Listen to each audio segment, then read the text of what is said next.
2,000 years later. Doorway into the physical world. She suffers a tragic moment in her childhood with her mother's death, and that catapults her life into building a childhood criminal empire. This is perfect to use the magic I have recently acquired to cross into the immaterial world and snatch the concept of Cruella de Vil and bring he into the physical world, as I did with the alien concept, as well as adding the memories of the angelic principalities of the Angel of Hate and the other unknown angelic fallen friend of that era. Something I remember that went with those memories was something called the Moonstone, that were actual singing moonstones, mystical rocks of ancient lore. Also that James Dean might have been a part of this whole scenario. I'll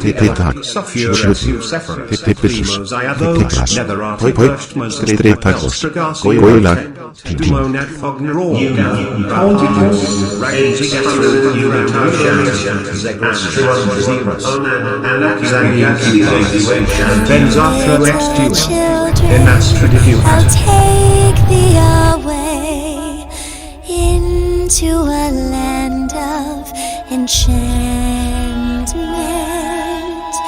Come, little children, the time's come to play here in my garden of magic.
The Judgment of the Fallen Angels. I found my original transcription of the full Judgment of the Fallen Angels.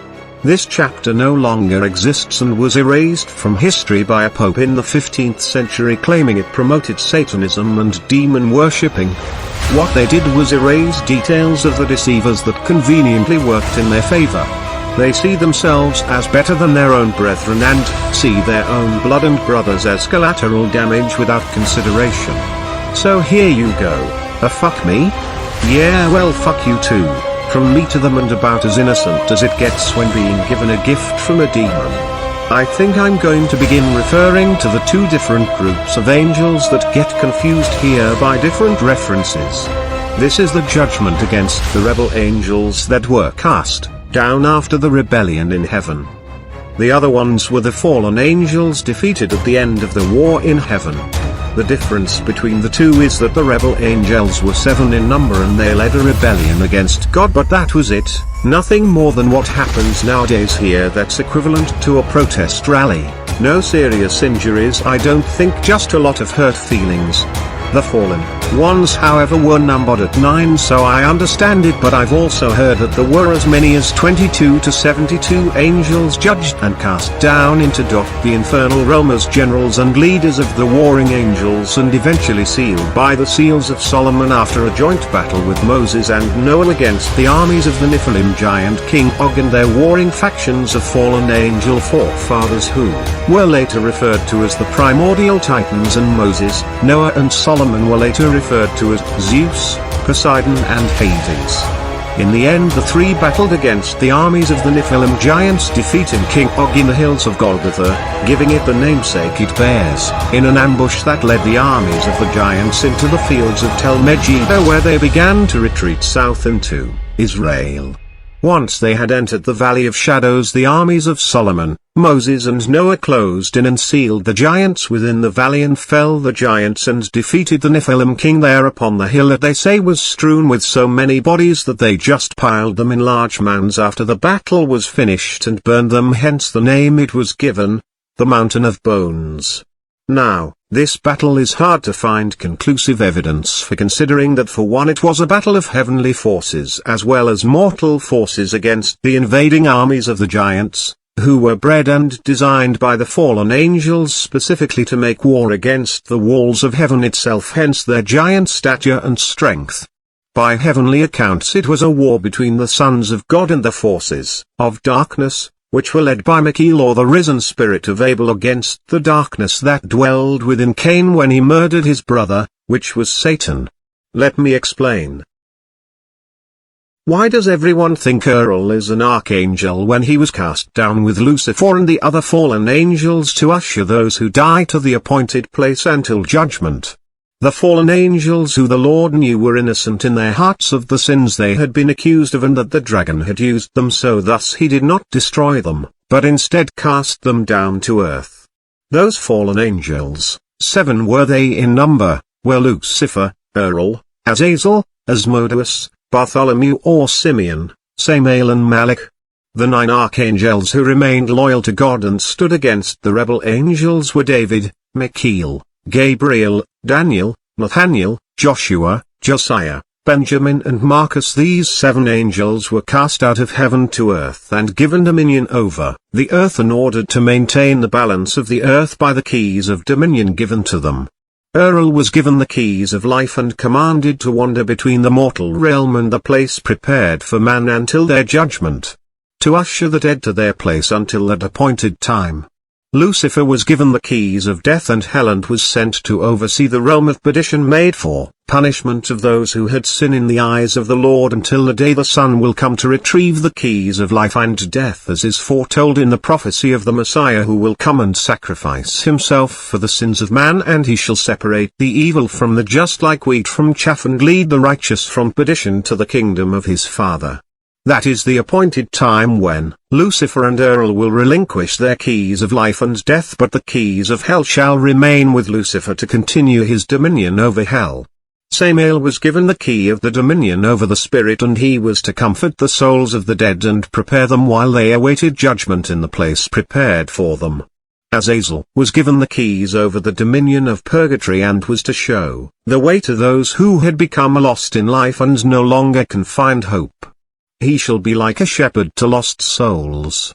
Bartholomew was given the keys of dominion of justice, and it was his duty to administer judgment over those who have died unjustly and of those who died as martyrs, and deliver wrath upon those who strike their brother and their fellow man.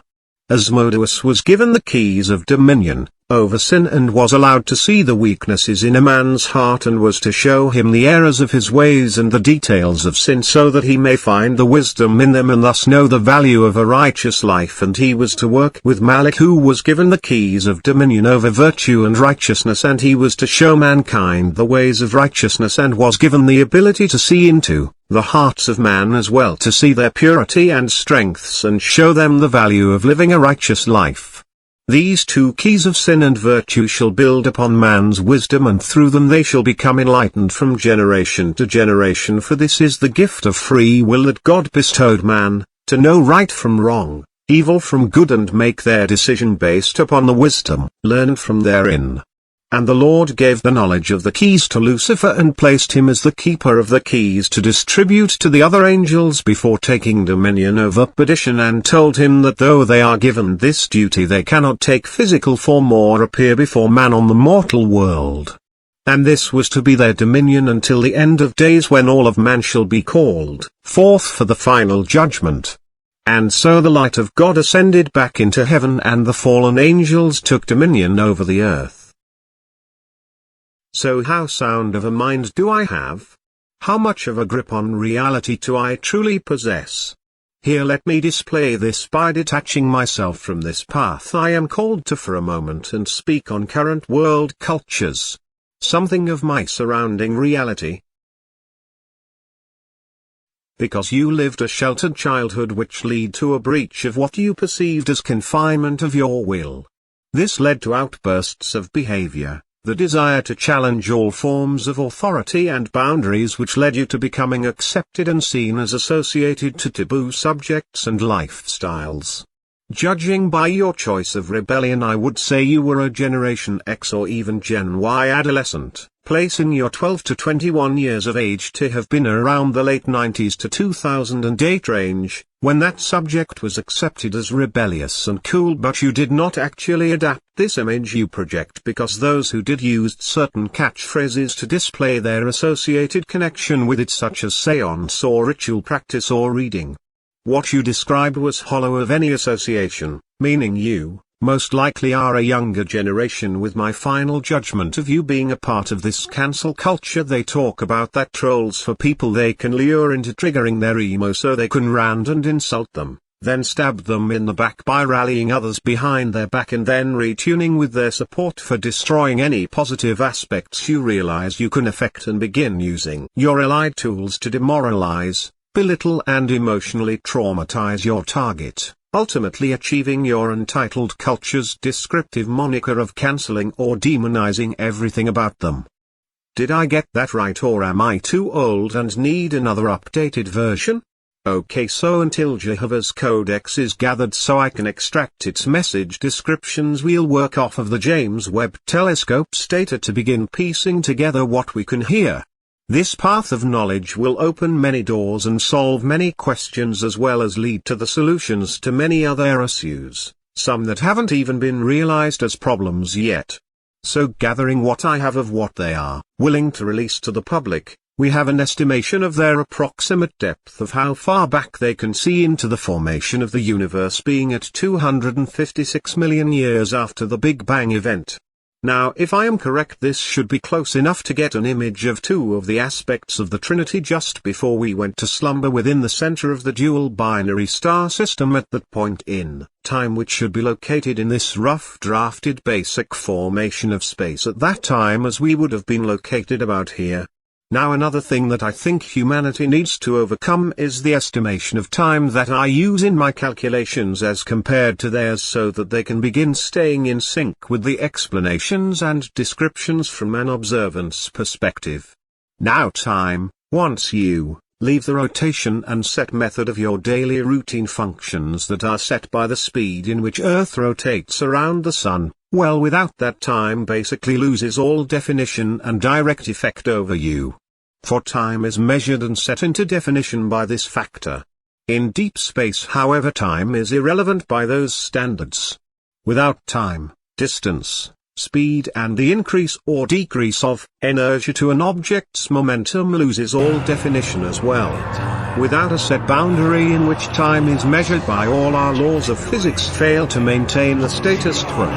So in order to maintain our grasp of physics and its governing laws beyond the measurement of time by our standards, shut up Einstein, I'm not cramping your style, we shall take time into a fourth-dimensional frame of algorithmic processing. So first we shall take our set measured rate of time lapse that it takes for Earth to rotate around our Sun in a set length of time. Then we shall take the length of time it takes for an object to travel that amount of distance within that frame of time. This will have a variable exponent dependent upon where the object is traveling, divided by the resistance of gravitational objects, that may provide resistance to our motion. To bypass this for now, we shall simply assume that the object has the fuel capacity to maintain a set speed without deviation because of gravitational resistance. Now we take this object's distance traveled and its amount of time to travel that distance by our standards, and make note that throughout this algorithm, in various points we will have to revert back to our set standard of time to define certain equational base values. Should I mention now that I never learned fractions and still don't know how to do them to this day? Einstein could tie his shoes, Edison couldn't tell his left from his right, Tesla was a hypochondriac and Noah was a drunk, and Jesus was gay, and look what they accomplished. Sorry son, but it's best to just open the damn closet. Besides, I think you father kinda had prepared the world for this truth to come out on your return anyway. It's a very accepted subject now. You don't have to hide behind pilgrimages or the title of a teacher, or even risk being associated to Mary of Magdalene in order to hide behind your beard the truth anymore. So taking those two factors of distance and time and measuring them respectively, to the amount of time that would lapse on Earth as we traveled through space, slightly varying the momentum due to the gravitational resistance, as well as applying the concept of expanding particle mass of space itself around you that is constantly slowly increasing in volume as you travel, so there will be an added factor of increasing spatial volume as you are traveling, depending on which direction you are traveling. Whether it is towards or away from the point on the initial expansion will depend upon the rate of increasing or decreasing volume of spatial mass, thus increasing or decreasing the distance one must travel to the set standard of distance one has respectively been traveling. Their measured estimation is set by the base algorithm set by our rotation around our sun and the physics of time that set the boundaries for that law.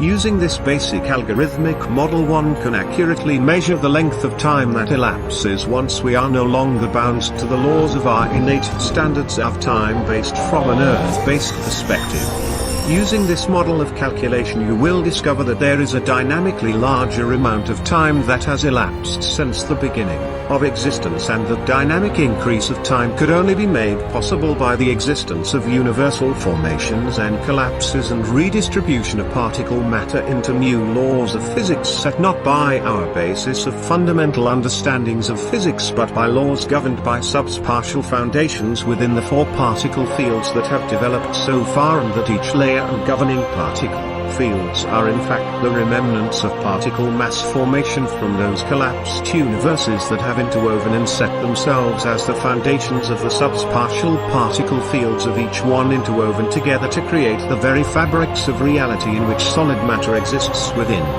Am I going too slow for you? If this is boring, let me know and we can hit the ludicrous speed button and rip a butthole in the universe if it makes you feel more comfortable. On the whole,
Just stop this thing!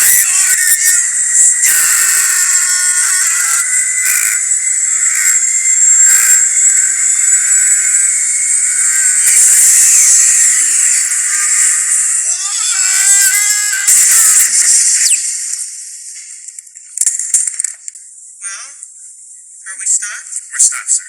Good. Why don't we take a 5-minute break? Very good, sir. Smoke if you got 'em. So I am writing this as I hear there is an angel whose body is like that of stone, the one who cries tears of blood. He is curious of my claims to prophecy and visions and seeks to see if I had been given a vision that he was tasked to deliver to man. Well, yes, I did have this vision, but it was long ago when I was a child, but I remember it well. The vision was of the coming tragedy that would occur years later. That was the attack of the two towers during September 11th. When I was 14, I sat at a friend's house while they made phone calls to some 900 numbers sex chat lines. I had no interest in it, so I went into the living room and sat there as a waking dream came over me, and I saw the same angel, a statue-like figure who I was told by a voice whose body could not be seen, that said the large being I was looking at was the second son of Apollo, and I saw that it began to take form as the Statue of Liberty as it was falling towards the ground. Then I saw a cascade of stairwells across a vast expanse, some defying the laws of gravity, all leading to hallways, each one specifically assigned to someone who was in hell. And the voice said as the view panned out that these were the ones sent into the place of torment that they call hell, and someone began counting how many were currently in that region of hell, and that number was in the hundreds of millions. Then I was shown a vision of someone's experience within this section, and I stood at a door within a stairwell. On the other side there were screams of people that grew louder, and there was a window that I could not see clearly through. There was loud banging and pounding on the door as I began to notice smoke rising from beneath the door as if there was a fire. The screams grew louder as I noticed a puddle of blood began to come from beneath the door into the stairwell. Then the pounding began to quiet down, but the fire behind the door grew larger, and I could see the fire's light through the window as a hand smacked the window covered in blood as it smeared down the window. Then all grew quiet. The voice spoke and said that someone had to warn the angel. I saw that this was all a plot to murder the angel who was the second son of Apollo. Then I was taken up and away from the many stairways and saw that this entire section of hell was contained within a cube that neither touched the ground nor ceiling but hovered in midair so that none could escape, and that a great pit led from the living realm into this region that opened up above the cube and connected in the central section of the cube, which rotated on an axis centered around this pit's opening and was marked visibly as a beam of light shining down from above. I was taken up, and beyond the boundaries of hell's borders where a great wall stretched along it, and a great chain as large and as thick as a mountain separates the damned from the rest of creation, and no one who was a resident of hell could cross it. But since I was not supposed to be there, I passed through it as though it were a summer breeze passing by as the wind. That was the vision I saw. I'm sorry you had to wait so long for me to put aside time to do this. I hope that you found what you were seeking, unnamed angel, and good journeys.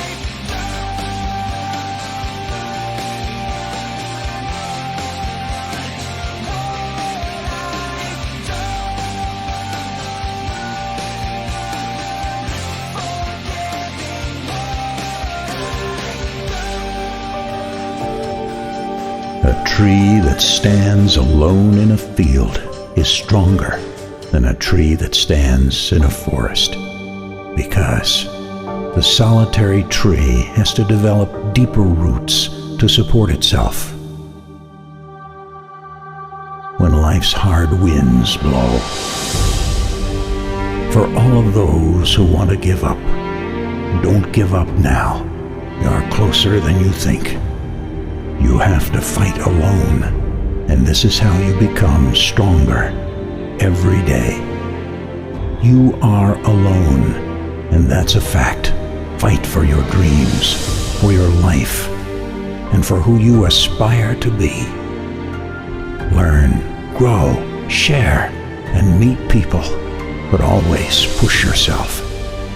The most powerful wolf is the lone wolf, the rejected one. I'm not a wolf in sheep's clothing. I'm a wolf in wolf's clothing. I'm just fighting my fights. Nobody needed. No one walks in the way. No explanation needed. I walk a lonely road, the only road that I have ever known where it goes. But it's home to me, and I walk alone. Because of the struggle, I have character that most will never know. Where I walk alone. Where I fight alone. I am a leader, not a follower. I am strong alone. The strongest of souls are seared with pain and in scars. My destination to the sun and beyond, no deviation. I came alone. I will die alone. I am alone, but I am strong. Loneliness taught me real life. Pain makes me stronger. Loneliness is not my weakness, it's my strength. Now I can control my emotions, angerness, feelings. Loneliness is my best friend. When you believe in you, no mountain is too tall. When you believe in you, no problem is too big. When you believe in you, there is no obstacle you can't overcome. When you believe in you, the can't is replaced with can. When you believe in you, there is nothing you can't achieve. And when you believe in you, you are only limited by the vision you dare to dream. I am proud of who I am, who I've become. I am proud I stayed true to myself. Because now I can live as myself, with respect from others. And most importantly, pride and respect for myself.